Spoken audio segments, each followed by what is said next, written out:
This video is brought to you by Squarespace. A few months ago, I received a rather intriguing message in my email inbox. The subject line was, "I own Old Hammered's pristine Mordheim Starter Set." Now, this is the official email connected to this channel for business inquiries, so I'm already expecting this to be a scam, but instead I found a rather interesting and heartfelt email inside from a fellow hobbyist and collector named Alan. I've abridged this email a little bit to preserve Alan's privacy, but basically what he said was, the YouTuber Old Hammered put his pristine Mordheim starter set up on eBay a while back, and I was lucky enough to buy it. I have no idea what to do with it though. I love Mordheim, but don't have enough time in my life to play it and live the Mordheim lifestyle I dream of. I have tons of Old Hammer stuff, but don't collect it for money, just nostalgia and painting. I love the art, the minis, the range of styles from the 90s, and I get to pick up some awesome pieces every now and then. My question to you is this. With your occasional predilection towards retro gaming, I was wondering if there might be a project here? It seems like if a new in-box starter set is going to become a used box, it may as well be done in style and for the enjoyment of the community. P.S. I do want it back though, since this box is awesome, and hopefully someday I'll be able to live out my dreams of Mordheim. So needless to say, I accepted this offer. I felt super flattered that he would reach out to me instead of any of the other YouTubers who he could have reached out to. So what I told Alan was, if he was comfortable sending me this set for about 2 years, I would be happy to make several videos using it. And at the end of those 2 years, I'm going to send it back to Alan and he gets to keep this nicely assembled and painted set of Mordheim. Alan responded, said this was great, and about a week later, this is what I received in the mail. Inside the box, I found what I believe is a complete starter set, including the measuring tools, a ton of plastic sprues, the getting started guide, the softcover rulebook in absolutely pristine condition, the red dice, the bases, as well as all of the unpunched cardstock terrain. So while this box isn't technically in mint condition, it's definitely been opened before and organized. I was amazed at how good of a condition it was all in despite its age. All the parts appear to be here, all of the paper and cardstock elements are perfect just like they were bought yesterday. And I must admit, I was a little bit overwhelmed at the beginning. I didn't want to mess any of this up as I know it is quite rare and valuable. So I thought to start at the beginning, what better place to start than the Getting Started Guide.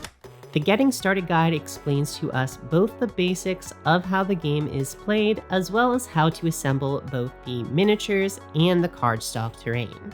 However, I quickly found that assembly here isn't as straightforward as it might usually be in your typical Warhammer starter sets, with the heads, torsos, legs, and arms all being separate elements that can each be combined or swapped out in countless ways. Of course, this works great for a game like Mordheim, where rules-wise, all of your characters essentially come as blank slates. Sometimes they come with a dagger, but that's about it. And then you can equip them in any way you want using your gold pieces.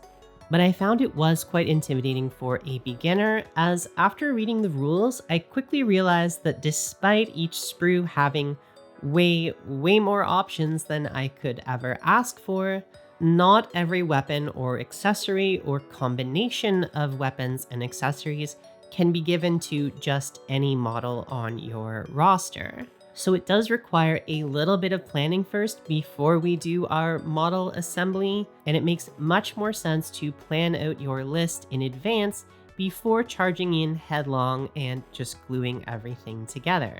So while I start clipping the pieces off the sprues and filing down the mold lines, let's talk a little bit about the rules. The basic rules for Mordheim were a pretty quick read and were pretty familiar to me as someone who's played several Warhammer and Games Workshop games before. In summary, Mordheim is a skirmish game set in the Warhammer fantasy world, and it uses a lot of similar stats and mechanics from other Warhammer games such as weapon skill, ballistic skill, those sorts of things. So if you played anything from Games Workshop's catalog before, the rules should be pretty familiar and easy to learn for you. I will say it is a little bit more of a granular rule set than I'm used to from any of the Warhammer games that I've played, with all kinds of rules in place here to cover edge cases and specific situations, all the way from your basic difficult terrain rule to rules for hiding behind terrain, climbing around the terrain, all the way to having specific rules for doing a diving charge off a building and what happens if you fail and the falling damage you take from falling. So lots of granularity here, lots of fun to be had if you enjoy those sorts of rules. In addition to your model's base statistics, Mordheim also has specific rules for how each weapon works. This is not your modern Warhammer where you pick from a few options on your character's stat sheet, and instead, most characters in Mordheim are able to pick from a list of over a dozen different weapons, all of which work differently and have their own special rules. There's also all kinds of different armor you can buy, as well as a ton of equipment and special items. And while some of this might seem like overkill and a lot of things to keep track of, something to keep in mind is that this game isn't designed for matched play, really. It's more designed for campaign play. So it's really more of a D&D meets Warhammer situation, where you're managing a handful of heroes and their hirelings, and the rules here are really designed to help you customize each of your heroes to your liking, and watching them level up and grow over time, gaining new abilities, weapons, and special items as you progress. Some of the highlights of this rule set for me were all of the different detailed charts you get to roll on between games, such as the serious injury chart where your heroes can gain specific injuries that affect gameplay, or the various exploration charts where you can discover anything from taverns to hidden treasure to a fighting arena. So there's lots of cool stuff to enjoy here if you like procedurally generated stories and skirmish games, as well as building and customizing a warband of characters over time if you like that sort of RPG simulationist management type style of game, and kit bashing and customizing a warband of characters over time. But do you know what else is fun to kit bash and customize over time? Your website. Using this video's sponsor, Squarespace.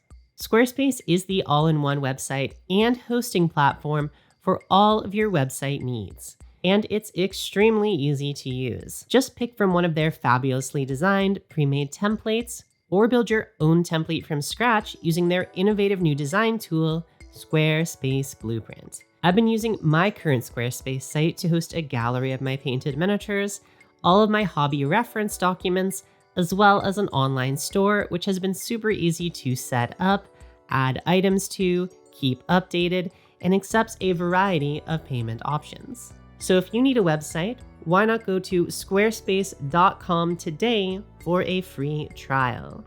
And when you're ready to launch, go to squarespace.com/Dana Howl for 10% off your very first purchase of a website or domain. And now back to our video. Speaking of kit bashing, I think it's really no coincidence that the modern Mordheim scene is really focused on kit bashing and handcrafting miniatures and terrain for this game. As the game itself, even down to the sprues included in the starter set, really feels like more of a kit basher's toolkit than a specific set of models you are encouraged to build in a specific way. Which makes total sense when you realize this game started out as more of a community-fueled experiment for how to use Warhammer models in a more skirmish-style game mode, as the original rules for Mordheim were published over the course of several issues of White Dwarf magazine with community feedback. So what do I mean by these sprues being more of a kit basher's toolkit rather than traditional sprues? Well, perhaps the best example of this is the human mercenary sprue included in this box, sculpted by the legendary Perry twins. This thing is an absolute Swiss Army knife of options, coming with only 4 bodies per sprue, 7 head options, but 24 different arms, each wielding different weapons. And these parts were designed not only to be interchangeable with themselves, but also with the other existing Empire plastic sprues of the time. So you could really go wild with the amount of customization that you could do for your human mercenaries. So we not only get 2 copies of this human mercenary sprue included, but we also get 2 copies of the quote-unquote hairy head sprue. This sprue was also sculpted by the Perry brothers and is exactly what it sounds like. It gives you a bunch of hairy heads.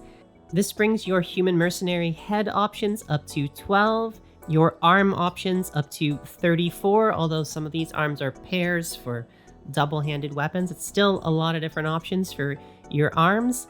And it's even got some fur cloaks and accessories if you want to run your mercenaries as Middenheimers, which is one of the 3 official options in this starter set that you can build these human mercenaries as. We also get 2 copies of the Skaven sprue, which are the opposing faction in this starter set, sculpted by the also legendary Ali Morrison. These sprues give us 5 bodies per sprue, so a few more than the Empire, 7 head options, 19 arm options, as well as a ton of other options like various tails, capes, and even a single shield per sprue if you want to give your rats little shields. This sprue also was designed to be totally interchangeable with the Skaven clan rat sprue of the time. So again, this is just expanding on options you already have or that you might decide to buy later. Beyond this, we also get the equipment sprue, which includes a ton of the actual items you can buy in the shop and model onto your characters. Part 3, Assembly. So how did I choose to assemble these sprues? Well, because the core rules didn't really give me too much advice on how to compose a warband, it tells you what you can take, but not in what proportion you should take them. It just tells you you have 500 gold to spend on whatever units and gear you might want from your faction's rule set. I ended up consulting my copy of the Mordheim Town Crier #1, which was a sort of Mordheim magazine published inside the White Dwarf magazine from when the game was just coming out. The first issue of Town Crier had a bunch of good advice for how to compose a Skaven or Reichlanders warband, that's one of the factions for the human mercenaries. So I ended up largely taking a lot of the advice from issue #1 of the Town Crier for my army composition or warband composition, but I did do a few custom things, a few deviations, so here is what I ended up going with. For the Skaven, some of my options were kind of decided for me, as among the metal character models that Alan sent me, 2 of these were Skaven Knight Runners, who are kind of the cheap baby heroes for the Skaven that you can take. So those 2 were going to be built into my list because of course I'm going to use whatever metal models I have. I also wanted to take an Eshin Sorcerer as one of my starting models. That's the Skaven magic user option, but none of the models on the sprue really looked like sorcerers to me. So luckily I had this metal Skaven model that I bought and painted for a video a few years ago, either 2 years ago, which I thought was a perfect fit for an Eshin Sorcerer. He's wearing like a robe, definitely has some little potions, looks very sorcerer-y. So I think what I'm going to do with this model is I'm going to strip off the paint, put him on a square base, and that's going to be my Eshin Sorcerer. So that left me with 10 different Skaven bodies to build out the rest of my warband. I built one as a leader with a cape and fighting claws. I built another one as the quote-unquote black Skaven, which is sort of the elite option that the Skaven have. And then I built the rest out as just regular henchmen, a few with slings, a few with spears and shields, and a few with swords and daggers. I also had one model left over, which was beyond the points cost that I was able to build. So I just built him to look as cool as possible, and maybe I can hire him later on in the campaign as something. Overall, I really like these models and this sprue. I think they're way more cutesy than the new Skaven, which is a positive in my opinion. And I was extremely surprised to learn that you can still buy this kit in stores for a pretty reasonable price. They rebranded this as the Skaven Night Runners kit, I guess, for Warhammer Fantasy once Mordheim was no longer being officially supported. And then they rebranded it again for Age of Sigmar under the same name. It seems like Games Workshop is no longer selling this kit, but it is available in some stores still, so if you're quick, you can always get a copy of this kit if you've ever wanted to start Mordheim, as all the Mordheim rules are also free online. So it's pretty easy to start for a miniatures game. I was also surprised to learn that the same is true for the Mercenary sprue. This is still officially available from Games Workshop, just under a different name. Currently, it's being sold under the Warhammer The Old World banner as the Free Company Militia for the Empire. So you can buy these as well if you want to start Mordheim. It just doesn't come with the hairy head sprue, I think. But speaking of the mercenaries, here is how I assembled them.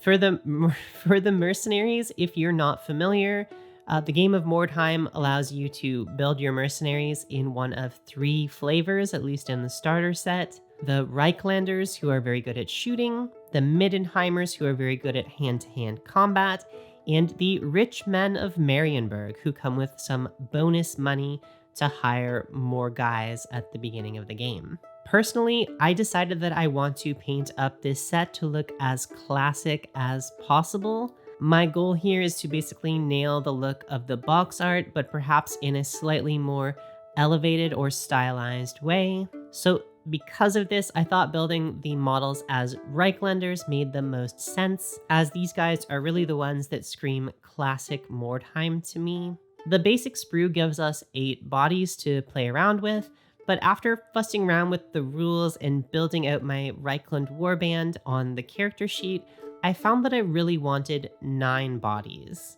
So what I decided to do was to build the basic sprues that come with this set as 2 champions, 2 youngbloods, and 4 henchmen. And for the leader of my Reichland warband, I think I'm going to use a metal model from around the same time. Maybe this one from the Chainmail Starter Set from 2001. I think she fits rather nicely, especially if I replace her shield arm with a gun arm and paint her up in a more of a grimdark style. So that is all of the miniatures built for our basic 2 starter warbands. Overall, I'm a big fan of both of these sprues, and I'm highly tempted to buy another set of both the Skaven Night Runners and the Free Company Militia, so that I'll have even more kit bashing options going forward into my Mordheim journey. Now, of course, I do intend to paint all of these models, but I feel like painting both of the warbands is a little bit outside the scope of this one video, so you will have to look forward to that in the future. I'll probably do a separate video for each warband. But do you know what isn't outside the scope of this video? That's right, it's building all of the cardstock terrain from the starter set. I'm very excited for this. The cardstock terrain. From what I understand, this cardstock terrain is one of the rarer things to find these days in anything close to pristine or mint condition. So it was really cool to find this set was in such good condition and I'm allowed to assemble it. And I know for some of you, this is going to be painful to watch me assembling this, as there's so few of these sets probably still in this good of condition. But I assure you, I checked with Alan and he was quite clear that he wanted me to build everything, play with everything as it's intended to be used. So just so you know, you can blame Alan for If you aren't familiar with this style of terrain, a few different sets from Games Workshop in the late 90s used this sort of assembly model. And essentially how it works is it uses these plastic framing pieces to house the cardstock walls. They sort of slot into each other. I assembled a similar piece to these cardstock buildings back when I did the Warhammer 6th edition video a few years ago, so I was already familiar with this terrain style, but I do really regret that I didn't assemble that building better back in the day, so I'm hoping to do a much more professional job of putting these buildings together now that we have this new opportunity. I thought a good place to start with these buildings, aside from the actual instructions, was reading Nick Davis's Mordheim architecture column in Town Crier issue number 1. In this column, he recommends painting the plastic elements of the scenery on the sprue itself, so that's exactly what I ended up doing. But something you should be aware of that I don't think Nick mentions in that article is you probably want to remove the mold lines, and there's these little nubs that you should probably remove before painting them. Just a hot tip if you're somehow in the same situation as me. And I kept the paint jobs for these pretty simple for now. I base coated them in black, and then I gave them a quick overspray of Prochrome Mahogany to help them look a little bit more reddish brown, which I think is a good base coat for either stone or wood. We're gonna paint them all more professionally a bit later, probably in a follow-up video. Once these were painted, I clipped them all out and assembled each terrain piece one by one. I test fitted each piece first, and then I glued it into place using tacky PVA glue. Of course, I eventually want to base these pieces and add some more details, as Nick shows in his article, but for today, we're just doing the basic assembly so you can see what the starter set looks like assembled straight out of the box, and you'll have to tune in at a later date to see how I end up fully customizing these buildings, giving them bases and finishing touches. So that is about it for today. This is the final result I was able to accomplish this week. But of course, like I said, I have many more Mordheim videos planned using this starter set. I would love to do a video on how to customize the terrain and make it look a little bit more professional. And of course, I want to paint both of the warbands, so that's something you can look forward to in the future. And with that, thank you so much for watching. Before we go, I would like to thank all of our wonderful, generous patrons who keep the lights on around here, keep this channel funded. I super appreciate all of you, especially Alan, who donated this to the channel for the next 2 years. Thank you very much, Alan. I hope you enjoyed this video. And with that, thank you so much for watching, and I will see you in the next video. I apologize to all of you Orc fans out there. I am still going to return to my Orc army, but we're just going to mix in a few Mordheim videos from here on out.